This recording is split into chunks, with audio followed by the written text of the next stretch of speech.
Welcome friends, आप सभी का फिर से एक बार स्वागत है क्रेजी फॉर मूवीज पर। आज हम बात करने वाले हैं इस हफ्ते थिएटर्स में रिलीज हुई नानी और एस जे सूर्या स्टारर और विवेक आत्रेय द्वारा directed Telugu action drama film यानी कि सरिपोदा शनिवारम के बारे में। तो ये फिल्म इस हफ्ते तेलुगु के साथ साथ हिंदी भाषा में सूर्या सैटरडे नाम से भी जो है रिलीज हुई है, पर फिल्म की हिंदी वर्जन को इस तरीके का रिलीज मिला है। बस आप इसी से अंदाजा लगा लीजिए कि मुंबई जैसे बड़े शहर में भी फिल्म के केवल 4 या 5 ही शोज लगाए गए हैं और ये रिलीज गुरुवार को नहीं शुक्रवार को दिया गया है। तो अगर आपके भी नजदीकी सिनेमा घर में इस फिल्म का एक भी शो नहीं लगा है तो इसमें दुखी होने वाली कोई बात नहीं है, क्योंकि पूरा ओवरऑल नॉर्थ रिलीज ही जो है बहुत ही खराब मिला है। तो बात करें अब इस फिल्म के बारे में, तो सरिपोदा शनिवारम मेरे लिए पर्सनली एक अच्छी इंजॉयबल एंटरटेनिंग फिल्म यहां पर साबित होती है, जहां पर तकरीबन 3 घंटे लंबी फिल्म, 2 घंटे 50 मिनट लंबी ये फिल्म एक अच्छा खासा टाइम पास देने में कामयाब रहती है। कुछ ज्यादा एक्सपेक्ट ना करते हुए कुछ पुरानी चीजों को कुछ नए तरीके से अगर देखना चाहते हो तो ये फिल्म एक अच्छी एंटरटेनिंग फिल्म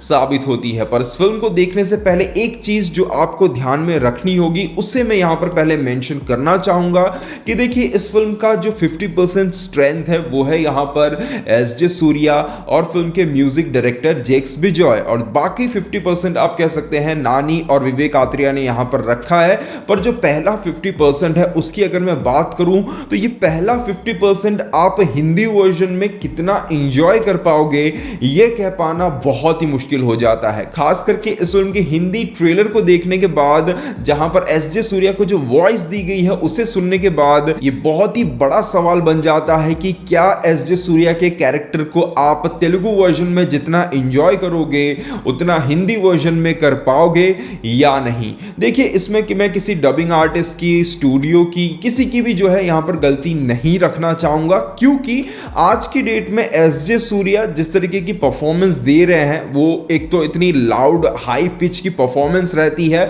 वहां पर कैरेक्टर लाउड परफॉर्म कर रहा है, कैरेक्टर नफरत करने पर मजबूर कर रहा है, बीच बीच में हंसा रहा है, एक एक वर्ड को जिस तरीके से बोल रहा है, उसमें जो हरकतें हैं, उसमें जो छोटी छोटी डिटेलिंग है, वो सभी चीजें आज की डेट में एस जे सूर्या अपने इस लाउड परफॉर्मेंस के अंदर जिस तरीके से ला रहे हैं, जिस कन्विक्शन के साथ ला रहे हैं, डबिंग आर्टिस्ट तो छोड़िए, अच्छे अच्छे एक्टर्स जो फिल्मों में काम करते हैं उनको भी अगर ये काम करने को कहा जाए तो 90% एक्टर्स जो हैं फेल हो जाएंगे, वो कन्विक्शन वो ला ही नहीं पाएंगे। और यही एक सबसे बड़ा डाउट का सवाल बनता है कि क्या वो 50% मजा जो तेलुगु वर्जन में आ रहा है वो हिंदी वर्जन में होगा या नहीं। बाकी जो गाने वगैरह हैं वो तो आप ऑलरेडी सुन ही चुके होंगे, किस तरीके के लिरिक्स यहां पर हिंदी वर्जन के लिए लिखे गए हैं, क्योंकि तेलुगु वर्जन में बैकग्राउंड में जो म्यूजिक चल रहा होता है उसका एक बहुत इंपॉर्टेंट हिस्सा इसके लिरिक्स भी है, और बहुत ही कमाल तरीके से यहां पर तेलुगु में लिरिक्स को लिखा गया है। तो ये दो चीजें हैं जो कि हिंदी वर्जन में किस तरीके से काम करेगी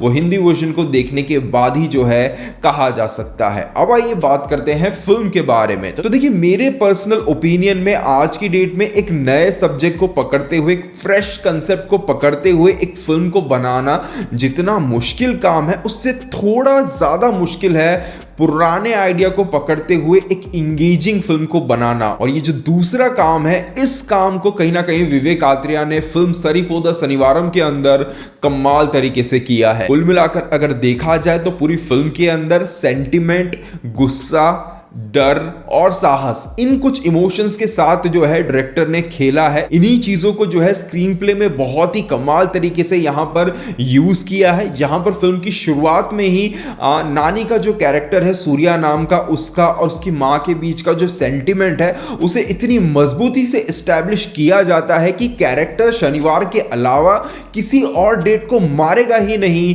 ये चीज जो है हमारे साथ कनेक्ट हो जाती है, इस चीज में वो बिलीव जो है वो क्रिएट हो जाता है। और भले ही ये कोई सुपर हीरो वाली फिल्म ना हो, सुपर पावर वाली फिल्म ना हो, पर फिर भी यहां पर वो एक टच आ जाता है कि वो पावर जो है कैरेक्टर के अंदर वो सैटरडे को ही आने वाली है। वहीं दूसरी तरफ नानी और एस जे सूर्या दोनों ही कैरेक्टर में एक सिमिलैरिटी है और वो है गुस्सा। पर यहां पर दोनों ही कैरेक्टर में आपको गुस्से का दो अलग अलग वर्जन देखने को मिलता है। एक तरफ है नानी के कैरेक्टर का गुस्सा जिसमें सेंटिमेंट के कारण एक लिमिटेड लिमिटेशन है, एक कंट्रोल है जो बाय द टाइम अपना एक पर्पस ढूंढने में कामयाब हो जाता है। वहीं दूसरी तरफ है एसजे सूर्या का गुस्सा, जिसमें कोई लिमिटेशन नहीं है, कोई कंट्रोल नहीं है। इस गुस्से को आप ईर्ष्या, हार, अकेलापन, इन सभी चीजों का एक रिजल्ट के तौर पे देख सकते हो, जहां पर केवल अपना फ्रस्ट्रेशन निकालने के लिए गुस्से को यूज किया जा रहा है। और फिर आता है सोकलपालम, जहां पर ये सेंटिमेंट और ये दोनों गुस्से के दोनों अलग अलग वर्जन्स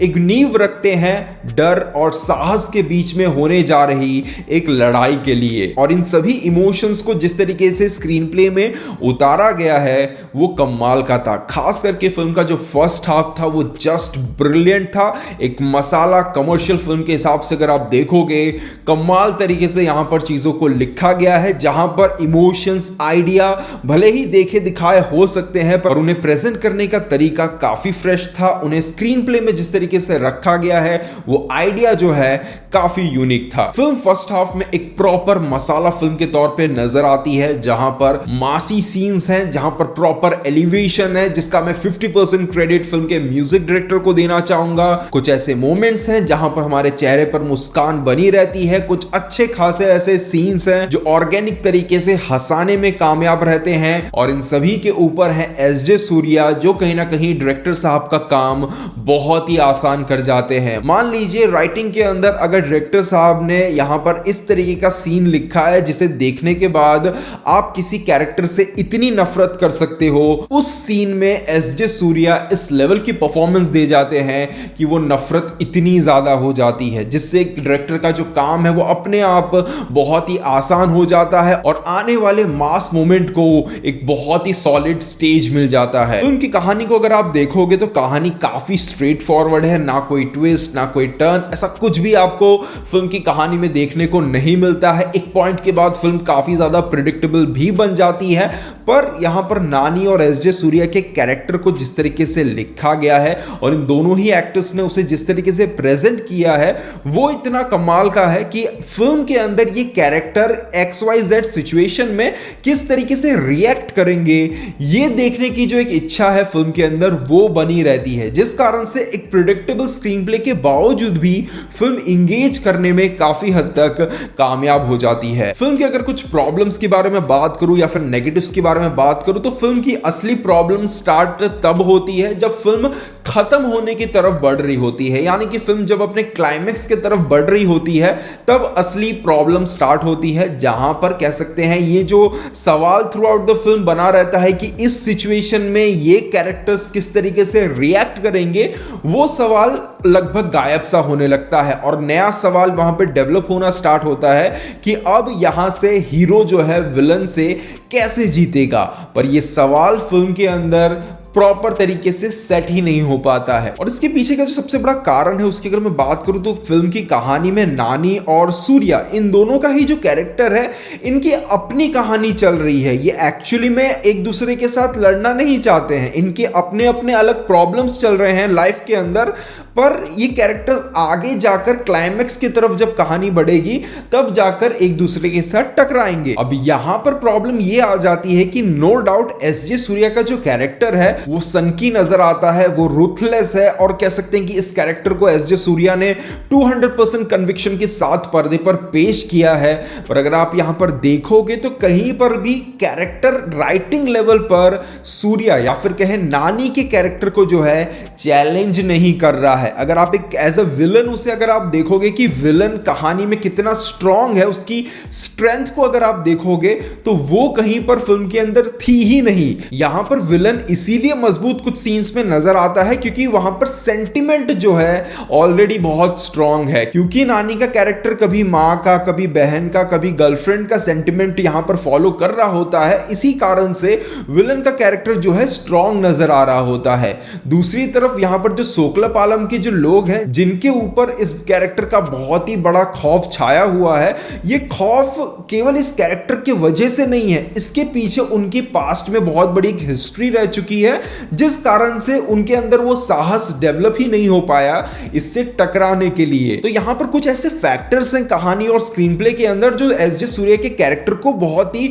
स्ट्रांग तरीके से प्रेजेंट करने में जो है कामयाब रह पाते हैं, पर अंदर से वो कैरेक्टर जो है उतना स्ट्रांग है नहीं। वो कैरेक्टर अंदर से काफी खोखला है और इसी कारण से क्लाइमैक्स में उसे हराने में जो है उतनी दिक्कत नहीं आती है। तो इसे अगर आप एक ओवरऑल स्टोरी या फिर किसी एक मेटाफोर की तरह पकड़ के अगर आप चलते हो तो डेफिनेटली वो चीज जो है अच्छी नजर आती है। पर क्योंकि ओवरऑल यहां पर एस जे सूर्या का कैरेक्टर नानी पर उतना हावी कभी पड़ा ही नहीं, तो इसी कारण से क्लाइमैक्स में क्या नानी एस जे सूर्या को हरा पाएंगे या नहीं, ये सवाल जो है उस मजबूती से खड़ा हो ही नहीं पाता है। इसके अलावा फिल्म के डायलॉग्स भी जो है बहुत ही बेहतरीन है, बहुत ही कमाल तरीके से लिखे गए हैं। काफी जगहों पर डायलॉग्स के थ्रू जो एक सर्टल एलिवेशन यहां पर देने की कोशिश की गई है, बहुत ही बेहतरीन था। एस जे सूर्या की एंट्री पर यहां पर एस जे सूर्या बड़े बेटे छोटे बेटे को लेकर जो एक मोनोलॉग यहां पर बोलते हैं, कमाल तरीके से लिखा गया है। मतलब किस लाइन पर वो डायलॉग स्टार्ट होता है और किस लाइन पर जाकर वो खत्म होता है, वो जब आप सुनोगे ना तो बहुत ही मजा आने वाला है। इसके अलावा अगर बात करें यहां पर नानी की, तो नो डाउट